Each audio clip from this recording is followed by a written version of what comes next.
You've probably heard the usual places: Thailand, Brazil, the Philippines, maybe Colombia if someone's feeling adventurous. You don't want recycled guesses. You want places where trans women are actually living open, visible lives. Places where things work. Because here's the truth: some countries have big numbers, huge, but no vibe. Others look great online, but when you show up, cold, weird energy, and some places are not very trans friendly, to be honest. This makes it harder for you if you are looking to meet trans people. Most of the data on transgender women is outdated, inconsistent, or just plain unreliable. If you're trying to figure out which countries actually have the most trans women, you'll quickly run into a wall. Take Thailand, for example. You'll see the same stat repeated everywhere, around 300,000 trans women, but that number's been floating around for years. In reality, the trans population in Thailand is growing fast, way beyond what official data shows. So while numbers give us a rough picture, they're not the full story.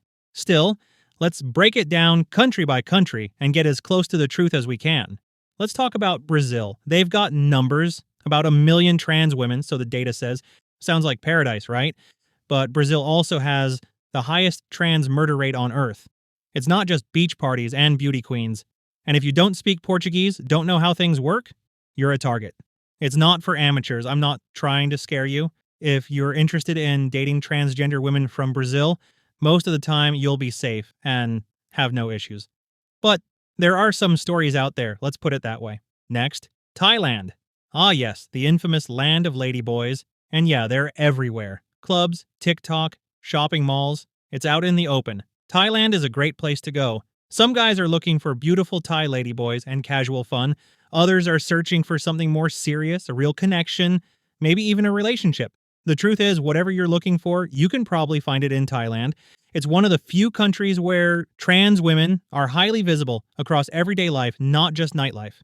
And while every place has its own risks, Thailand is often seen as one of the safer and more welcoming destinations for men interested in dating trans women. I'll break down the specific cities and zones shortly. But for now, just know this. If you're respectful and you play it smart, Thailand offers more access and less drama than most places on the map. Now the Philippines. More low-key, but very real. Manila, Cebu, they've got legit scenes. People speak English, things feel relaxed. Thailand gets all the limelight in Asia when it comes to transgender women, but the Philippines actually has a massive trans community too. You might meet someone amazing there, genuine, kind, and open. But just like in any country, some women are involved in the adult industry, so it really comes down to how you approach things. If you play it right, the Philippines can be one of the easiest places to connect. Colombia? Yeah, it's on the rise. Beauty pageants, nightlife, and that big online energy. Especially in Medellin. But it's not all pretty. Some guys love it. Others get the hell out within a week. To be fair, you could say that about a lot of places, but I've noticed way more people saying this about Colombia. The experiences are intense and mixed. For some, it's a dream.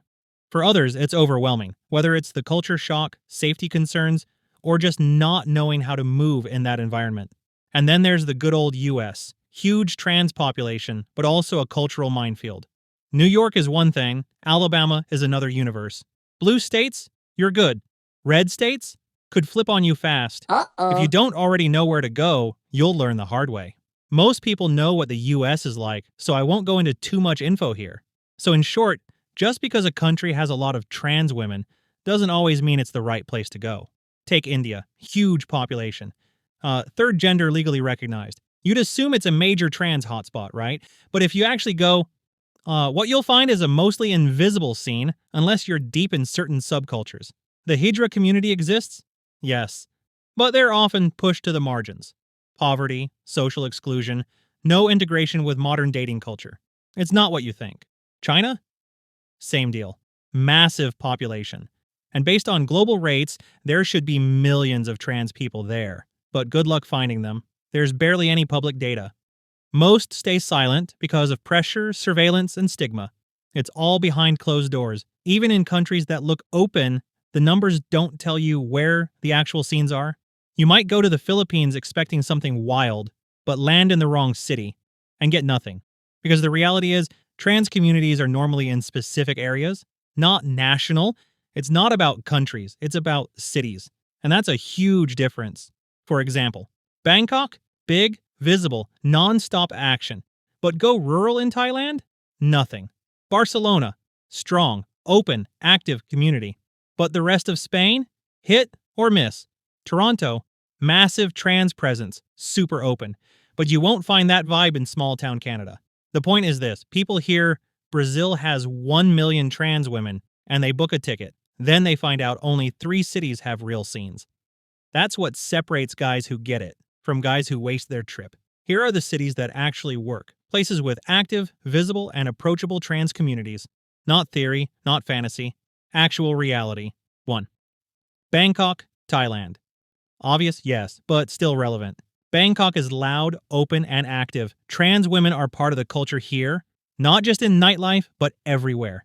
Bars, clinics, malls, online. You'll find visibility, access, and interest, but it's also performance heavy. You'll get attention, but don't confuse it with connection. 2. Manila, Philippines. It's chaotic, but it's real. Trans women are highly visible in Manila, especially online and in nightlife. The English-speaking advantage makes it easier to connect fast, but don't just show up. Learn the local zones, Quezon City, Makati, and certain nightlife areas. Online first, in-person after. You can win here if you play it smart. Number 3, Medellin, Colombia. Alright, so it's underrated and rising. Medellin's scene is growing, beauty, openness, and a nightlife that's more relaxed than the stereotype.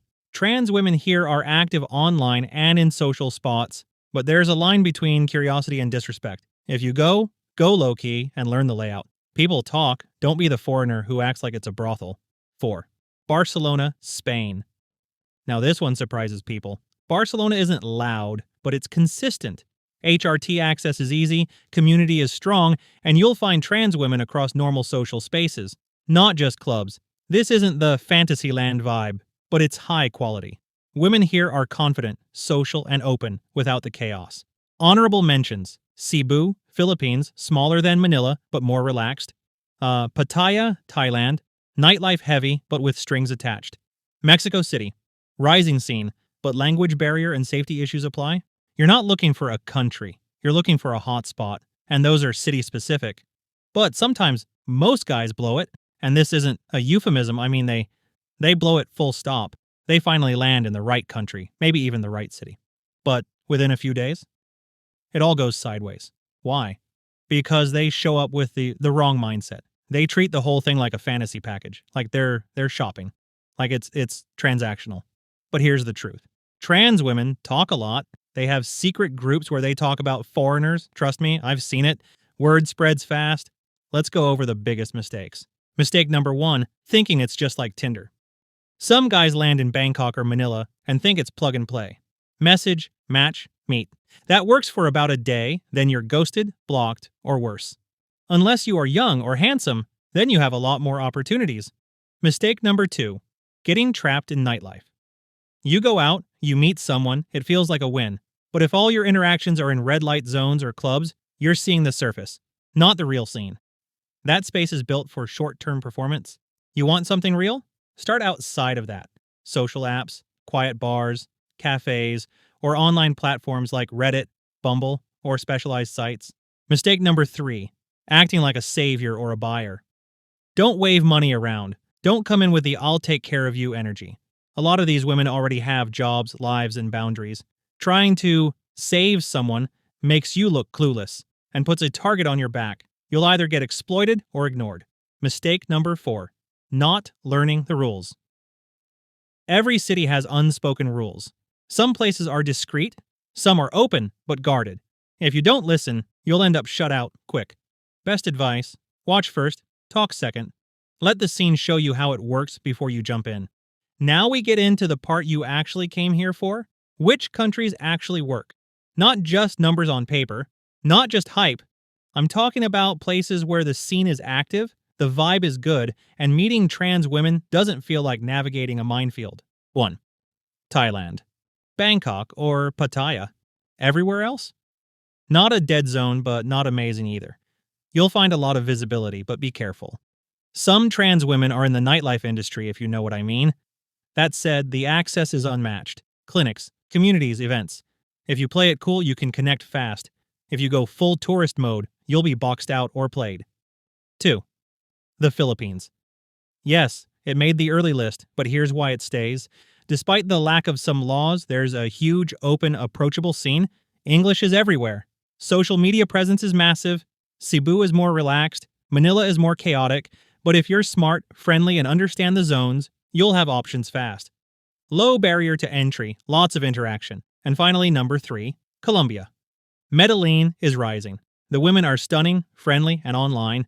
But Colombia is a two-sided coin. Beautiful vibe on one side, chaos on the other. You need to be cautious, especially with scams and safety. Treat it like a test. If you're not street smart, skip it. If you are, this one can pay off hard. If you're just chasing numbers, sure, go to Brazil. Stay in the US or even China. Funny enough, I came across some data last week that said there are over 4 million trans people in China. Although I can't confirm that, if it's true, that is huge. But anyways, if you want visibility, nightlife, and speed, Thailand or the Philippines is amazing. Here's what we've learned. The obvious countries are great, but not always the best when you look at the big picture. The real scenes are city-based, not countrywide. Most guys blow it by acting like tourists, not humans. You can get away with this, though, if you are younger and attractive. The best countries aren't the ones with the most trans women. They're the ones where being trans isn't a battle. So ask yourself, what kind of trip are you really looking for? Because now you've got the blueprint, the scenes, the cities, the countries. Where you go from here, that's up to you.